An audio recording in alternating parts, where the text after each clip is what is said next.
My parents sued me over my grandfather's inheritance, even though I was the only one who took care of him until he died. Growing up, I was always told that family came first. But in my house, family felt more like a sentence than a safe haven. I was born into a family that seemed to exist for one reason only, to squeeze every ounce of effort out of me. My parents, Marguerite and Paul, didn't see me as their child. They saw me as free labor, a way to keep their rundown farm barely hanging on. From the moment I was strong enough to hold a tool, I was expected to work. To them, school was nothing more than a nuisance, a distraction that took me away from my real duties. My parents' tiny, falling-apart farm sat on the edge of a dying town, and they never missed a chance to complain about how hard they were working to keep it afloat. But the truth? They hardly put in any effort. I was the one doing all the work. My days started at sunrise and ended at sunset, and they were filled with endless chores. Tending to the crops, feeding the animals, and doing every little task that needed doing. Meanwhile, my parents barely moved a muscle. They spent most of their time inside, glued to the TV or gossiping with the few neighbors who bothered to stop by. I was an only child, their sole worker bee. My earliest memories are of my dad shouting orders while my mom sat at the kitchen table, chain-smoking and griping about how much of a burden I was. There was no love, no warmth, just a cold, business-like arrangement. I was the labor force. They offered me a roof and just enough food to keep me going. If I showed any sign of resistance or hesitation, it was met with harsh words, and sometimes even harsher punishments. School was my only escape, though even that was a constant struggle. My parents hated that I had to go. They'd try to keep me home to work, but I fought tooth and nail to go every single day. It wasn't that I had a passion for learning back then, though eventually I did, but because at school I was more than just the help. My teachers were the first to see me as something other than a farmhand. They noticed my bruises, my exhaustion, and the empty stare in my eyes. Some of them tried to step in, but my parents were masters of deceit. They'd tell the school I was just clumsy or that I had a bad habit of daydreaming, which explained my exhaustion. Still, I wasn't completely alone at school. Despite my worn-out clothes and dirt-streaked hands, a few kids saw through it all. There was Sarah, who'd sat next to me since first grade, always offering a kind smile and a gentle word. Then there was Mike, the class clown who could make everyone laugh. Even me, despite the cloud that seemed to follow me everywhere. And then, there was Mrs. Daniels, my fifth-grade teacher. She went above and beyond, staying after school to help me with my studies, and with life in general. Mrs. Daniels was the first person to make me feel like I had worth outside of the farm. She'd tell me about a world beyond our little town, talk about college, careers, and the idea that I could have a life of my own someday. Her words were like planting a seed, a tiny, fragile hope that maybe, just maybe, there was a way out of the life I was trapped in. As the years dragged on, school became more than just a getaway. It became my lifeline. I threw myself into my studies, not because I had a natural talent, but because I saw it as my only way out. My parents couldn't understand why I spent so much time with my nose in books or why I was so focused on graduating. They didn't care about grades or diplomas. They only cared about the farm and how much they could wring out of me before I left, like an old tool they'd used up and tossed aside. The older I got, the worse things became at home. My dad's temper got uglier, especially when he'd been drinking, which was more often than not. My mom's nagging escalated to open hostility as I grew stronger and began standing up to them. The beatings came more frequently, and the verbal assaults never let up. They'd tell me I was useless, that I'd never amount to anything, that I'd be stuck on that broken-down farm until the day I died, just like them. But I had other plans. By the time I hit my senior year, I was already plotting my escape. I didn't have a dime to my name, but I had something just as valuable: knowledge and connections. Over the years, I'd managed to form a tight-knit circle of friends who were just as desperate to break free from our dead-end town as I was. Sarah had become my closest confidant, and Mike, despite all his jokes, was fiercely loyal. Together, we came up with a plan that was risky and ambitious, a shot in the dark, but one I was willing to take. The idea was simple: start a business. But not just any business. We needed something that would make use of the only resource I had in abundance, wood. My parents' farm was surrounded by thick forests filled with untapped timber. I'd spent years chopping wood for our fireplace, so I knew the hard work it involved. But I also knew there was a market for it, especially in the neighboring towns that were beginning to expand. I spent months digging up everything I could about the lumber industry. I'd sneak into the library after school, devouring books and old magazines, learning about different types of wood, the ideal seasons for cutting, and the steps needed to prepare and sell it. I even managed to get in touch with some local lumber mills, pretending I was older than I was to get insider info. Still, knowledge wasn't enough. I needed cash to kick things off, and that's where my friends came in. Sarah, always quick on her feet, managed to convince her parents to invest a small amount, promising them a return once we got the business going. Mike, with his knack for fixing anything with an engine, offered his truck and his time. Even Mrs. Daniels got involved, albeit indirectly. She helped me put together a business plan and coached me on how to pitch it to potential backers. The day I graduated high school was the day everything changed. I left home for good right after graduation. My parents didn't bother to show up at the ceremony. They were too caught up in their own lives to care, and that was perfectly fine by me. I didn't need them anymore. After the ceremony, I returned to the farm, packed a small bag, and left without saying a word. I didn't even glance back. I moved in with Mike, who had a spare room at his family's house, and we immediately got to work on our business. Those first few months were a real struggle. We were young, inexperienced, and barely had any money. There were plenty of days when I was convinced we'd made a terrible mistake, when I started to believe my parents had been right about me. But every time I thought about giving up, the thought of returning to that miserable farm kept me going. We began with the basics, just the three of us, Mike, Sarah, and me, chopping and selling firewood to the locals. It wasn't glamorous work, but it was a start. We worked long, exhausting hours, often well into the night, and eventually our hard work paid off. Word started to get around, and soon we were getting more orders than we could handle. That's when we made the decision to grow. We scraped together every bit of money we had, rented a small plot of land on the edge of town, and invested in better equipment. We even hired a few extra workers so we could process larger quantities of wood. It was a risky move, but it turned out to be the right one. By the end of the first year, we had become one of the main firewood suppliers in the region. By the second year, we expanded to selling lumber to construction companies, and by the third year, we secured contracts with several big retailers. It was far from easy. We faced endless challenges, from broken equipment to customers who tried to cheat us, but we always found a way to get past them. Sarah was brilliant at managing our finances, and Mike could fix anything that had moving parts. I took charge of sales and logistics, and together we made a great team. I will never forget the day we made our first million. I remember sitting in our cramped office, staring at the bank statement with a mix of disbelief and pride. I had not only escaped the life that was supposed to break me, but I had also created something real, something that was mine. No one could ever take that away from me. After that, everything shifted. We moved to a larger facility, hired more employees, and expanded our product range. We began making furniture and home goods from the wood we harvested, and the business grew beyond anything I had ever imagined. Our personal lives changed too. Mike bought himself a house, Sarah started a side business of her own, and I finally felt like I had room to breathe, like I was genuinely free. I haven't had any contact with my parents since the day I walked out. I heard from a few people in town that the farm went bankrupt shortly after I left. Honestly, I don't feel any sympathy. They had their chance to be a real family, but they chose to throw it away. After I left, the farm went under, and honestly, it didn't surprise me at all. My parents never learned how to work hard. They only knew how to take advantage of others. I suppose I should feel guilty about that, but I don't. They made their choices, and now they were living with the consequences.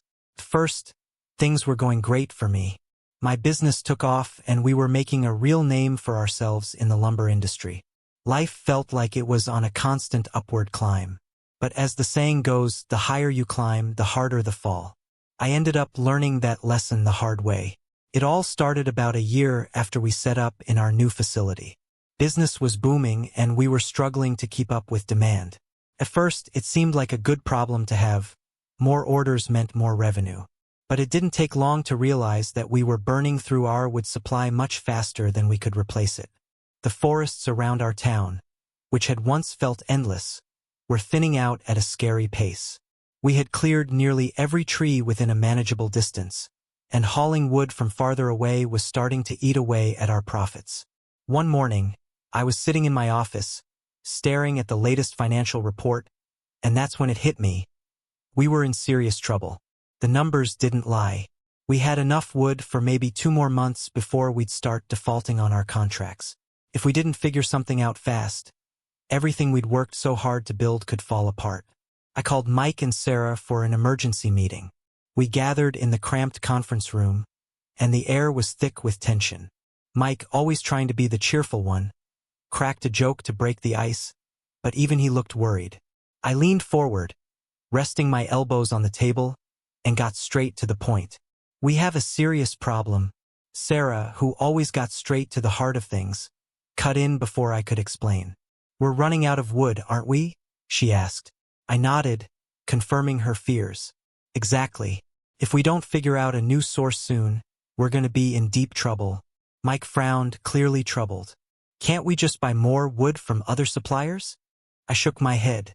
We've already been doing that, but it's getting too expensive. Our profit margins are shrinking fast, and soon it won't make sense financially. Sarah rubbed her temples and let out a sigh. We might need to expand our reach then. Maybe we should look at other regions or even go out of state. I had been considering that too.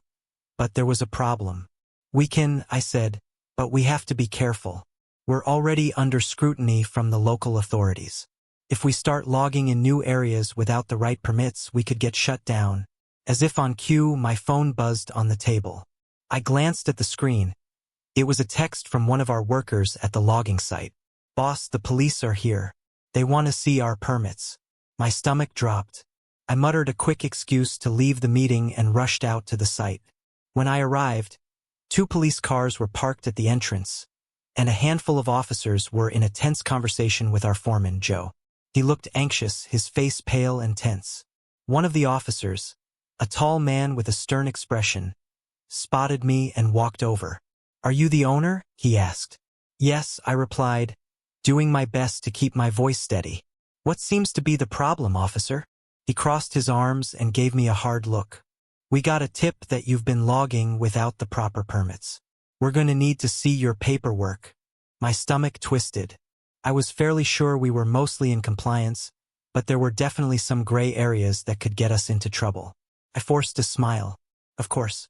I'll need to go back to the office to grab the documents. It'll only take a few minutes. The officer didn't look particularly convinced, but he gave a brief nod. We'll wait. I hurried back to the office, my thoughts racing. If they found any issues with our permits, they could shut us down right then and there. I tore through our files, gathering every document we had related to the logging operations. By the time I got back to the site, the officers looked noticeably impatient. Here you go, I said, handing over the stack of paperwork. Everything should be in order. The officer took the papers and started flipping through them. Each second felt like an hour as he carefully examined every page. Finally, he looked up, his face revealing a hint of disappointment. Well, everything appears to be in order, he said, almost reluctantly. But we'll be keeping a close eye on you. Make sure you stay within the law. Relief washed over me, and I nodded. Absolutely, officer. We always follow the regulations. He handed the documents back, gave a short nod, and walked away. As the police cars disappeared down the road, I let out a long breath I didn't realize I had been holding. The whole situation left me shaken. It was clear the police were looking for any excuse to shut us down, and if we didn't solve our supply problem soon, they might just get their chance. Back at the office, the atmosphere was heavy. I explained what had happened to Mike and Sarah, and we spent the rest of the day throwing around ideas. But every solution ran into the same obstacles. The high cost of hauling wood from other areas, the constant legal risks, and our dwindling local supply. That night, I barely got any sleep. My mind kept circling back to one thought: we couldn't keep doing this on our own. We needed help from someone with deeper pockets and better connections. But I had no idea who that could be. The answer came the next day, in the form of a phone call I hadn't expected. The voice on the other end belonged to Dan Reynolds, the owner of a competing lumber company from a nearby town. We had crossed paths a few times at industry events, but we had never spoken much. Dan had a reputation for being ruthless, but his company was also one of the few that could give us a run for our money in the region. "Hello," I answered, not sure what to expect. I wasn't sure what to expect. "Hey, this is Dan Reynolds," the voice on the other end said. It was casual, but there was a firm edge to it. "I heard you've been having some supply issues." My heart skipped a beat. How on earth did he know? "Where'd you hear that?" I asked, trying to sound nonchalant. "Word gets around," Dan replied with a chuckle. "Look, I know we're competitors, but I think there's an opportunity here for both of us." I was immediately skeptical. "And how exactly do you figure that?" "I've got access to some prime forest land," he said, his tone all business. "Legally, I might add. The problem is, I don't have the manpower or the equipment to handle all of it. You, on the other hand, seem to have the opposite problem. Plenty of workers but not enough wood. What do you say we join forces?" It was an interesting offer, but I wasn't sure I could trust him. "What's in it for you?" I asked. "Simple," Dan said. "We split the profits 50-50. You manage the logging operations. I handle the permits and logistics." I hesitated. It sounded almost too good to be true. But then again, we were running out of time, and if we didn't come up with a solution soon, our business wouldn't survive the next few months. After a moment, I made up my mind. "All right," I said. "Let's meet and discuss the details." We arranged to meet at a small diner on the outskirts of town. When I arrived, Dan was already there, casually sipping his coffee like he had all the time in the world. He was a big guy, tall, broad-shouldered, with a straightforward manner that made me feel oddly comfortable despite my doubts. We spent hours talking, hashing out the terms of our partnership. Dan was blunt, but he was also fair. He didn't sugarcoat anything, and he was upfront about expecting results. At the same time, he was clearly willing to do whatever it took to make this venture work. By the time we shook hands, I felt a cautious sense of optimism. Maybe, just maybe, this could actually work. The first few weeks weren't easy. There were miscommunications, logistical headaches, and more than a few clashes between us. Two strong personalities learning to work together. But gradually we found our footing. Dan's resources and connections opened doors that had been shut tight before, while our manpower and expertise allowed us to make the most of the land he brought to the table. We hired additional workers, invested in better equipment, and ramped up production. Before long, we were not only meeting our orders but surpassing them. The local police, who had been looking for any excuse to shut us down, suddenly had nothing to latch onto. We were well within legal boundaries, and they were forced to back off. Just as everything seemed to be falling into place, disaster hit. One evening, as we were wrapping up for the day, my phone rang. It was one of our workers at the logging site, and he sounded panicked. There had been an accident, a bad one. A tree had fallen the wrong way, trapping one of our workers underneath it. Paramedics were already on their way, but the situation looked grim. I jumped into my truck and raced to the site, my heart pounding. My heart was pounding as I arrived at the scene. I saw Tom, a young worker, being carefully loaded onto a stretcher. He was conscious, but barely, and his leg looked terrible, mangled and bloody. The pain was clear on his face. I spoke quickly with the paramedics, who reassured me that they were doing everything possible. But as the ambulance drove off, a heavy dread settled over me. Accidents like this were rare, but when they happened, they were brutal. The rest of the workers stood around, stunned, their faces pale with shock. I knew I had to say something to them. I gathered everyone together and did my best to keep my voice steady as I reassured them. I told them that Tom was in good hands, that the doctors would do everything they could, and that we would support him and his family no matter what. But I could see the fear lingering in their eyes. They all understood how dangerous logging could be, and this was a stark reminder of those risks. For the next few days, I couldn't stop thinking about Tom. I visited him at the hospital while he underwent surgery to repair his leg. The doctors said it was too early to predict if he'd fully recover, but they remained cautiously optimistic. I also met with his family and promised them that we would cover all of Tom's medical expenses. I assured them that his job would still be there if and when he was ready to come back. Yet, deep down, I feared that even if he did recover, he might never be able to work at the same level again. The accident shook me to my core. It was a stark wake-up call about the dangers of the job. I found myself questioning everything. Was this business truly worth the risks? Had I been pushing my people too hard, prioritizing profits over their well-being? I decided to bring up my concerns with Dan. To my surprise, he took me seriously. "Accidents happen," he said, his expression uncharacteristically serious. "But that doesn't mean we can't do more to stop them. We need to step up our safety measures and make sure something like this never happens again." We hired safety experts, put stricter protocols in place, and invested heavily in training. It wasn't cheap, but it was the right thing to do. Our workers' safety had to come first, no matter the cost. Even with this setback, our partnership continued to flourish. Each obstacle we faced seemed to bring us closer together, each using our strengths to keep the business moving forward. Dan's savvy business sense and my team's hands-on expertise made a formidable combination. One of the biggest challenges was locking down long-term contracts with bigger retailers. The competition was fierce, and we needed something to set us apart. That's when Dan came up with a bold suggestion during a meeting. "We need a slogan," he said, leaning back in his chair. "Something that's catchy. Something that tells people who we are and what we stand for." Sarah, who had recently become a full partner in the business, raised an eyebrow. "A slogan? You really think that's going to make a difference?" she asked, skeptical. Dan nodded firmly. "Absolutely. It's not just about selling wood. It's about building a brand. People need to feel like they're part of something bigger, to know what we stand for." We spent hours brainstorming, tossing ideas back and forth, but nothing seemed to stick. Then, just as we were all about to give up, Mike, who had been unusually quiet the whole time, finally spoke up. "How about do it for Dan?" he said. We all turned to him, confused. "What do you mean?" I asked. "Well," Mike explained, "Dan's the one who brought us all together, right? He's the one who helped us turn this thing around. It's like a tribute, you know? We do it for Dan, for the partnership, for the success we've had." I looked over at Dan, who seemed genuinely moved by the suggestion. A small, rare smile crossed his face. "I like it," he said. "It's got a nice ring to it, and that's how Do It for Dan became our slogan. Started off as a bit of a joke, but it quickly took on a life of its own.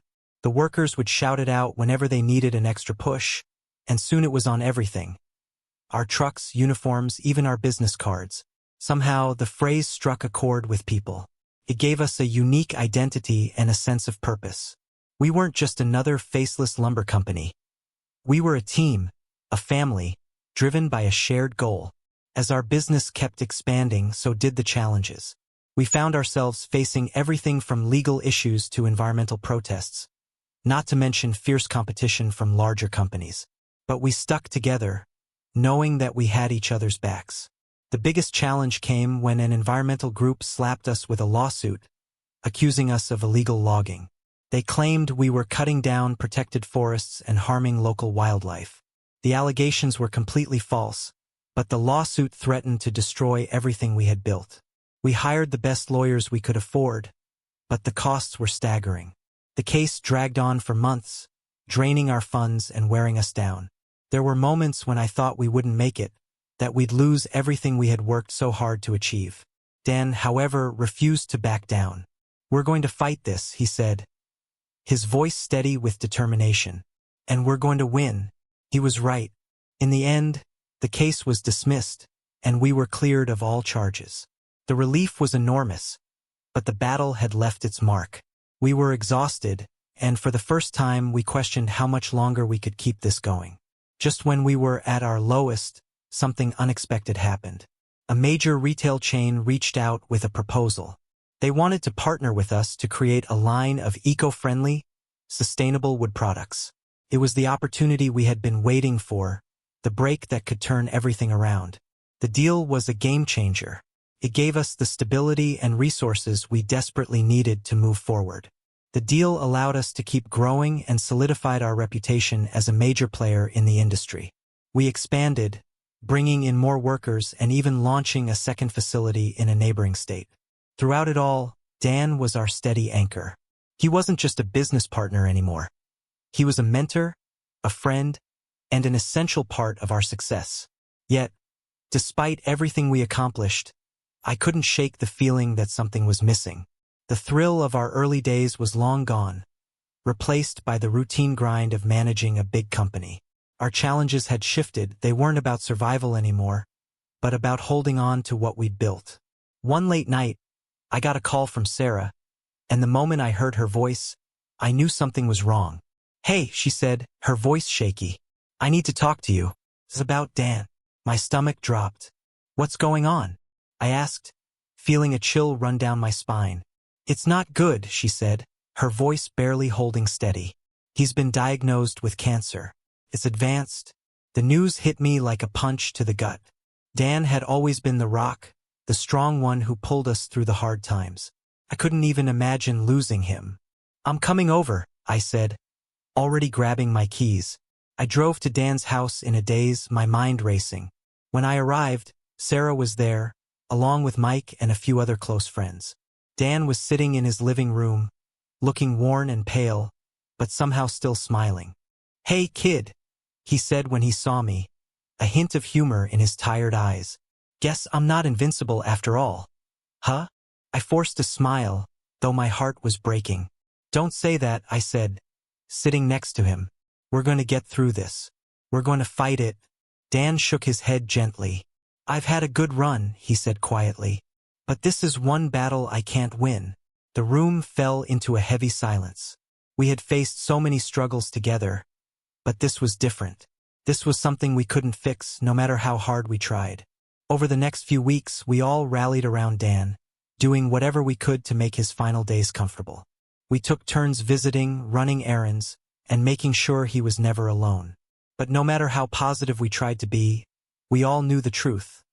Dan didn't have much time left. One evening, after an especially difficult day, Dan called me into his room.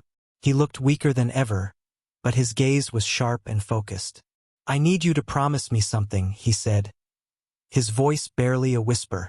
"Anything," I said, my throat tight with emotion. "Promise me you'll keep the business going," he said, pausing to catch his breath. "No matter what happens. Do it for Dan." "Okay." I swallowed hard, fighting back the tears. "I promise," I said, my voice cracking. Dan passed away a few days later, leaving a huge void in our lives and in the business. The loss was devastating, but I kept my word. We all did. We carried on, driven by the promise I had made and the legacy Dan had left behind. The company continued to grow, expanding beyond what any of us had imagined possible. But it was never quite the same without him. In everything we did, we honored his memory, the decisions we made, the way we treated our workers, even the smallest details. We kept the slogan, "Do it for Dan," as a reminder of who he was and what he meant to us. The phrase, once a light-hearted joke, became a kind of guiding principle, a testament to the man who had believed in us when no one else did. "Do it for Dan" became more than just a catchy phrase. It became our compass, guiding every decision we made. Looking back, it's hard to believe how far we had come, from the edge of failure to becoming a leading name in the industry. It was a journey marked by challenges, victories, and heartbreak. But through it all, we never quit. We kept moving forward, fighting for the dream we had built, always remembering to do it for Dan. I'm sure, wherever he is, he's proud of what we accomplished together. After years of success and finally carving out a life I could call my own, a nagging feeling began to grow inside me. I felt an urge to revisit the past, to face the ghosts I tried so hard to leave behind. Maybe it was the confidence that came with building something real, or maybe I was just looking for closure. One evening, after a lot of soul-searching, I made the decision to go back to my parents. A part of me hoped that time might have softened old wounds. Maybe they had changed, and maybe, just maybe, they would see me as more than the free labor I once had been. The drive back to my hometown felt surreal. The familiar landscape seemed smaller, almost shrunken, as if my memories had been exaggerated by childhood's lens. My heart pounded harder with each passing mile, and when I pulled up to the old, crumbling farmhouse, a wave of nostalgia and dread hit me at once. The house looked even worse than I remembered. Peeling paint, a roof sagging under years of neglect. I took a deep breath, trying to steady myself, and got out of the car. I knocked on the door, and after a long pause, I heard slow, shuffling footsteps inside. The door opened with a creak, and there she was, my mother, Marjorie. She looked just as bitter and worn as I remembered, her face lined with age and resentment. Her eyes widened in surprise when she saw me. "Well, look who it is," she said, her voice heavy with sarcasm. "The prodigal son returns. What do you want?" My stomach tightened, but I forced myself to smile. "Hi, Mom. I thought I'd stop by and see how you and Dad are doing." She narrowed her eyes, suspicion clear in every wrinkle of her face. "Why now? It's been years." "What? Did you finally remember that you had parents?" Before I could say a word, my father, Paul, appeared behind her. His expression was as hard and unfriendly as I remembered. "What are you doing here, boy? Haven't seen a trace of you since you ran off." It was obvious that the bitterness I had left behind had only deepened in my absence. But I was determined to see if we could move past it. I chose my words carefully. "I wanted to see if maybe we could put the past behind us," I said. My mother let out a cold, humorless laugh. "Put the past behind us? After everything you put us through? You were a terrible son. Always whining, always lazy. You never appreciated a damn thing we did for you." I felt a wave of anger rise inside me, but I swallowed it back. "I worked hard for this family," I said, my voice shaking. "I did everything you asked, and it was never enough."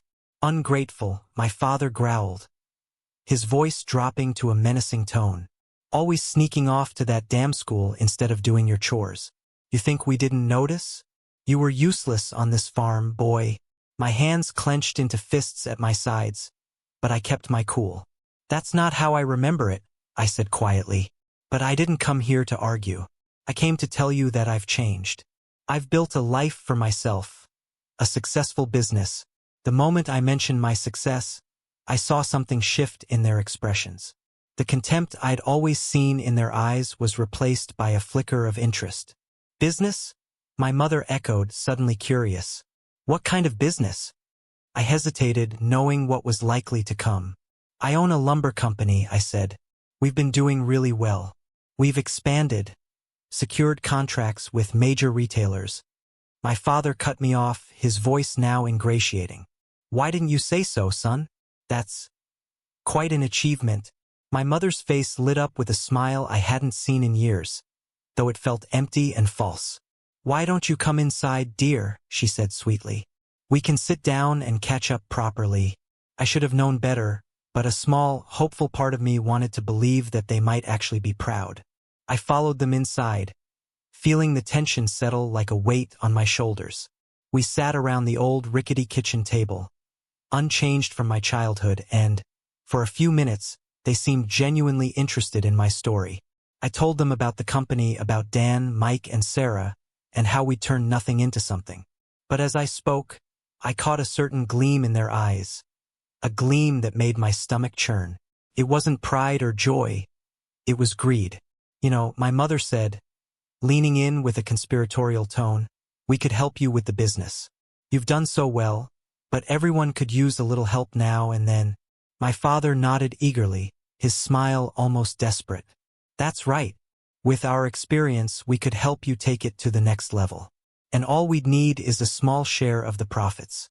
Nothing major, just enough to show our support." I stared at them, barely able to believe what I was hearing. They were the same people who had belittled me, treated me like a servant, and now they wanted a piece of what I had built. It was almost too absurd to be real. "No," I said, my voice steady and firm. "I'm not giving you any part of my business." Their smiles vanished in an instant. My father's face twisted with fury. After everything we did for you, you're going to turn your back on us? You ungrateful little... Everything you did for me? I cut him off, my voice rising with years of pent-up anger. You mean the years of abuse? The way you treated me like I was nothing? You don't get to take credit for my success. I did this on my own. In spite of you, not because of you. Silence fell over the room, thick and charged with tension. My mother's eyes narrowed, and her voice dropped to a cold, almost venomous tone. You'll regret this, she hissed. We'll make sure of it. I stood up, my heart racing. I'm done here, I said, turning on my heel and heading for the door. I should never have come back. As I walked out, I heard my father's voice bellowing behind me. You haven't seen the last of us, boy. We'll take everything you have. I didn't look back. I just got into my car and drove away, trying to push the encounter from my mind. But their words stuck with me, echoing in my head long after I left. At first, I brushed off their threats, convinced they were just empty words fueled by bitterness. But a few weeks later, a letter arrived that made my blood run cold. It was from a lawyer, informing me that my parents were suing me. They claimed that I owed them a share of my company, arguing that they had laid the foundation for my success and deserved compensation. The audacity was overwhelming. I was furious, but more than that, I was afraid.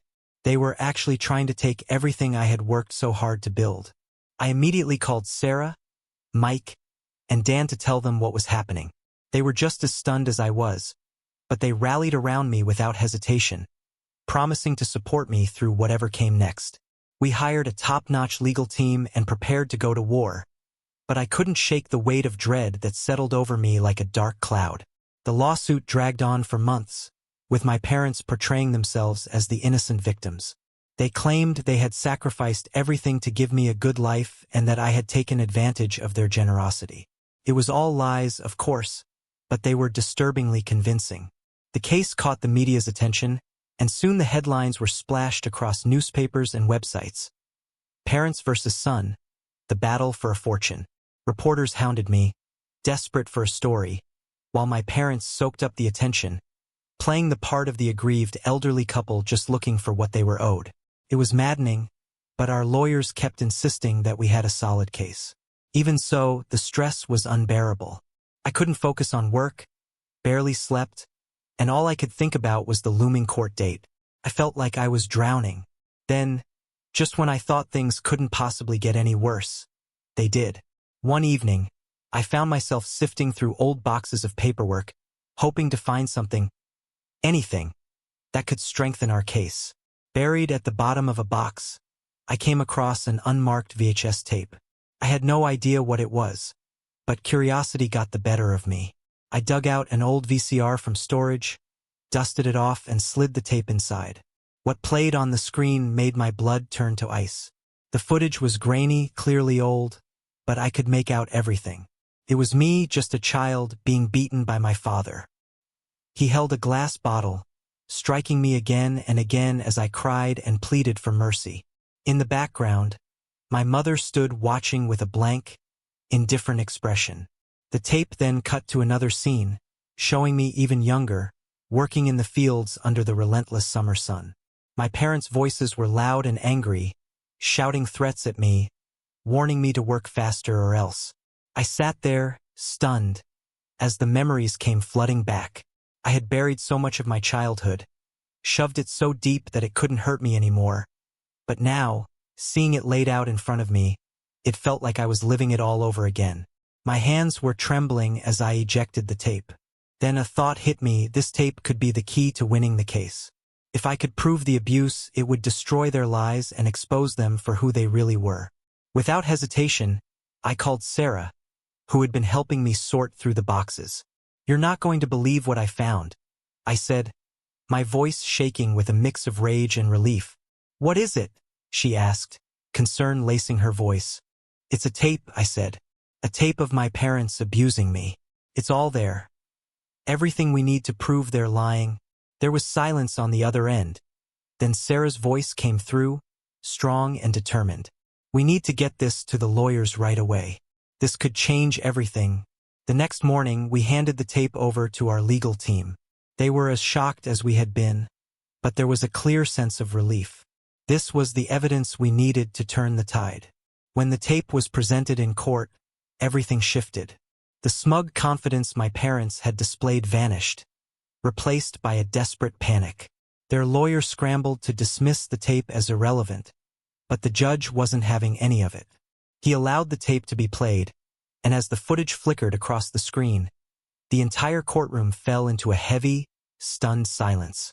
When the video ended, the judge looked at my parents, his expression a mix of revulsion and disbelief. "This is deeply disturbing," he said, his voice icy. "I've seen a lot of things in my career, but this is something else." Their lawyer looked like he wanted to disappear. He mumbled something about needing more time to review the evidence, but the judge cut him off sharply.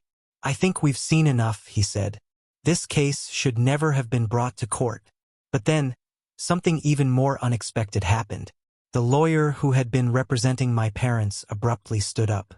"Your Honor," he said, his voice clear but tense, "I would like to withdraw from this case. I cannot, in good conscience, continue to represent these clients." The courtroom erupted into murmurs and whispers. My parents turned to him, their faces pale and incredulous. "What are you doing?" my mother hissed, her voice tight with disbelief. The lawyer glanced down at them with a cold, detached expression. "I'm done," he said simply. "I will not represent people who have done what you've done." Without another word, he gathered his papers, turned, and walked out of the courtroom, leaving my parents frozen in shock. The judge, looking utterly fed up with the spectacle, wasted no time. "The court finds in favor of the defendant," he declared, his voice ringing out with finality. "This case is closed." And just like that, it was over. The nightmare that had consumed my life for months, no years, had finally come to an end. But there was one last surprise waiting for me. As part of the settlement, the judge awarded me full ownership of my parents' property, the very farm where I had endured years of misery. They had been so determined to take everything from me, but in the end, they were the ones who lost it all. I didn't want the farm. It was a place of pain and bad memories, a reminder of everything I had fought to escape. But I knew exactly what I was going to do with it. I hired a crew to dismantle the house, board by rotten board, window by shattered window. We tore the whole place down, piece by piece, until all that remained was a pile of old wood and debris. Then I sold the wood, every single scrap of it. The irony wasn't lost on me. The farm that had once been my prison was now just another commodity, something to be bought and sold, much like the timber my company harvested every day. It felt like a fitting conclusion to a chapter one was finally ready to close. In the end, I didn't feel triumph or joy, just a deep and profound sense of relief. The people who had tried to destroy me were powerless now, and I was free, truly free, to live life on my own terms. I stood there as the last truck was loaded with the remnants of that cursed house, ready to haul it all away, and took a deep breath. I let the weight of the past fall away, piece by piece, just like the house itself. The lot where my childhood home had once stood was empty, and the bitterness I had carried for so long was finally gone. I got into my car and drove away, feeling lighter than I had in years. The road ahead was still uncertain, but for the first time, uncertainty didn't scare me. I had faced my demons and survived, and I knew I was stronger for it. As I looked in the rearview mirror, I watched the sun set behind the rolling hills, casting the sky in shades of orange and pink. It was a breathtaking sight, and it felt like a promise of better days and a future that was truly mine to shape.